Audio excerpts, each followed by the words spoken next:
একদিন আগে বলেছে শেখ মুজিবের মেয়ে পালায় না, বলেছিল আওয়ামী লীগ পালায় না, কিন্তু একদিন পরেই দেখলাম পালাতে বাধ্য হয়েছে। এদেশ স্বাধীন হয়েছে, এদেশ স্বৈরাচার মুক্ত হয়েছে, গণতান্ত্রিক সরকার হতে যাচ্ছে এবং অন্তর্বর্তীকালীন সরকার হয়েছে। বিভিন্ন কমিশন গঠন হয়েছে, কমিশনের কাজ শেষ, ভোট হালনাগাদ হচ্ছে এবং নির্বাচনের কথা শুরু হয়েছে।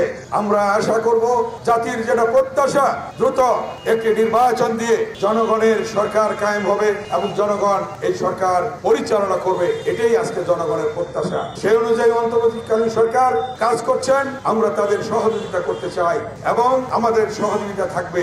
দ্রুত নির্বাচনের মধ্য দিয়ে গণতান্ত্রিক সরকার কায়েম হবে। আমরা আজকে এই দিনে 1983 যে মধ্য ফেব্রুয়ারি, এই ফেব্রুয়ারি সহ যারা বিগত দিনে শহীদ হয়েছে সকলের আত্মার মাগফিরাত কামনা করছি এবং আগামী দিনে যাতে ফ্যাসিস্ট শেখ হাসিনার সরকারের মতো কেউ না হয় সেদিকে আমাদের লক্ষ্য রাখতে হবে। আপনারা জানেন যে কিভাবে ফ্যাসিস্টের পতন হয়েছে।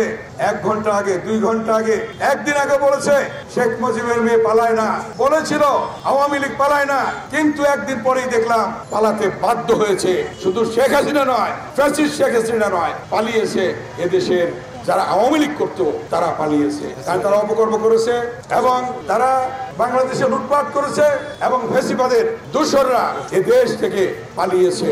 তাই আজকে বিভিন্ন ধরনের ষড়যন্ত্র হতে পারে, বিভিন্ন ধরনের চক্রান্ত হতে পারে। আমরা চাই আন্দোলনকারী সমমনা সকল দল যারা বিগত দিনে ফ্যাসিস্ট বিরোধী আন্দোলন করেছে, শেখ হাসিনা বিরোধী আন্দোলন করেছে, সকলে ঐক্যবদ্ধ হবে। আগামীতে একটি গণতান্ত্রিক সরকার কায়েম হবে এবং বিএনপির ভারপ্রাপ্ত চেয়ারম্যান জনাব তারেক রহমান যেটা বলেছেন যে আগামীতে যে নির্বাচন হবে সেই নির্বাচনে আন্দোলনকারী বিগত দিনে সকল দলকে নিয়ে জাতীয় সরকার গঠন হবে, সকল দলের অংশগ্রহণের মধ্য দিয়ে। এটাই বিএনপির ভারপ্রাপ্ত চেয়ারম্যান জনাব তারেক রহমান বলেছেন। অতএব সেই প্রত্যাশা নিয়ে আমরা সকলে এগিয়ে যাব এবং বাংলাদেশের গণতন্ত্র প্রতিষ্ঠা হবে।